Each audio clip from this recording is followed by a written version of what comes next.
Imagine a mouse so light that it feels like half of it is missing. Well, that is exactly what the Pulsar X2F is.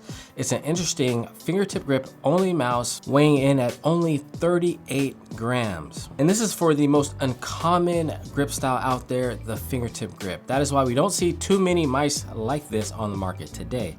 So let's check out some of the pros and the cons of this type of mouse, and we're gonna determine whether this is worth it in the end. So I gotta say, I really like the packaging here. It comes in a foam box with the mouse and dongle neatly inside. Underneath, you'll find 3 different variations of mouse skates. You'll find dot skates, which are for a faster glide. And then you have the 4 bigger mouse skates that will give a bounce feel. And then you'll have the 2 larger skates that will give a smoother, glidier experience. I went with the smoother skates because this mouse is incredibly light and I didn't want it to feel too fast. I had tried the dots on the test unit that they gave me before, and it was just way too fast with a mouse of this weight. And then underneath that, you'll find simple packaging overall, and I'm here for it. Taking a look at the build quality of the mouse, you would think it would suffer here, but it does not at all. The shell's made from ABS nylon composite material and it feels solid.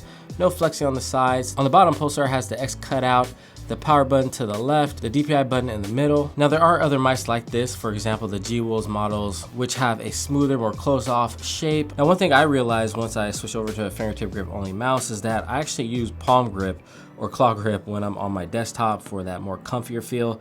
I found my fingers getting more fatigued having to go from gaming to browsing to editing, everything with my fingertips. They were getting tired. So that's one thing to keep in mind and one thing to be conscious of if you're a person that does that as well.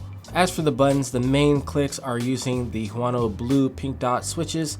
Some of my all-time favorite. In this mouse, they feel slightly more muted than in something like a Lamzu mouse, but still very pleasant to me. The side buttons might actually be my favorite in recent memory. Deep, satisfying clicks with almost no pre-travel or post-travel, just a solid overall feel. The scroll uses Pulsar's blue encoder, very light, distinct, clean steps. Now we're gonna go ahead and drop a sound test right now. Here's the mouse 1. Here's the mouse 2. Then we have the side buttons.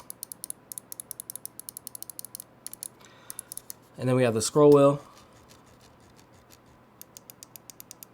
Oh yeah, Pulsar, you guys did your thing on the buttons. As for the shape, this is fingertip grip. Don't bother saying, oh, I might be able to claw grip it or anything like that. This is fingertip grip, all right? It's made specifically for that. Now, as for the sizing, I'm a 19 by 8.5 centimeters. It is on the wider side, so when you do push back, the closer like your thumb and your like pinky knuckle, whatever you want to call it, it hits these little ledges on the side if you bring it in too close, which is why something like the G-Wolves, when it has the more closed in back, it stays out of the way of the closer part of your palm, which is nice. So here you really have to be conscious of it. If you do have smaller hands, you might be hitting the inside of your palm, so keep that in mind. So if you're like 17 centimeters, you might start hitting the back of your palm.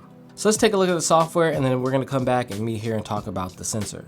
All right, so here we are in the Pulsar software. You can change the button layout. And for turbo mode, you can turn on motion sync. You can change the debouncing. You should put that to 0. The auto sleep there.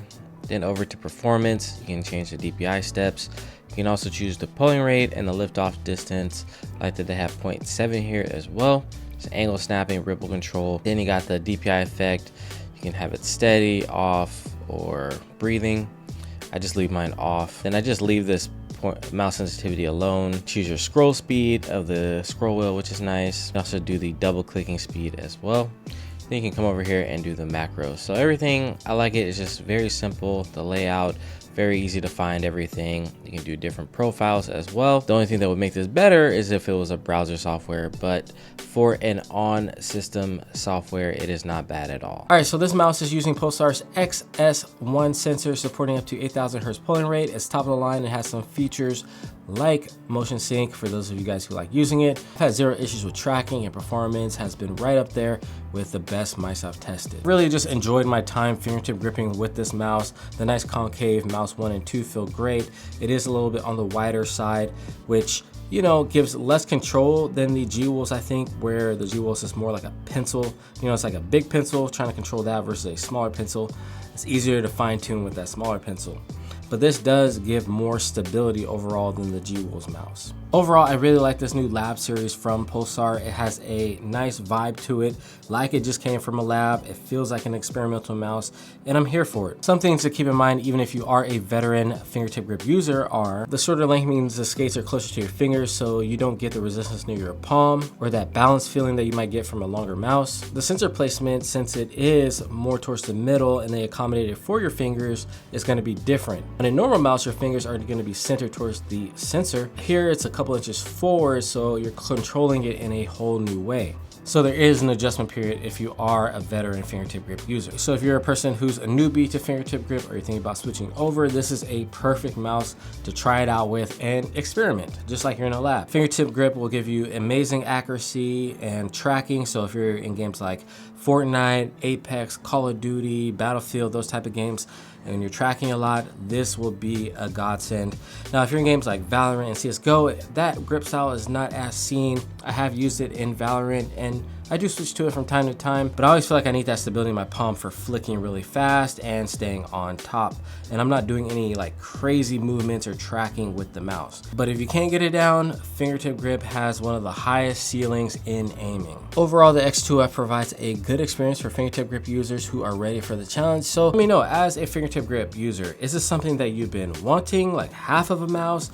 Or are you more on the side of having a longer mouse and having your fingers right where the center is, where the sensor will be, so you get that one-to-one action? Let me know, what is your preference? So is it worth $150? Yes, it feels so good in the hand. I love the materials that they used here. Even though it is an experiment, it feels great, guys, and I think it is warranting of the $150 price tag.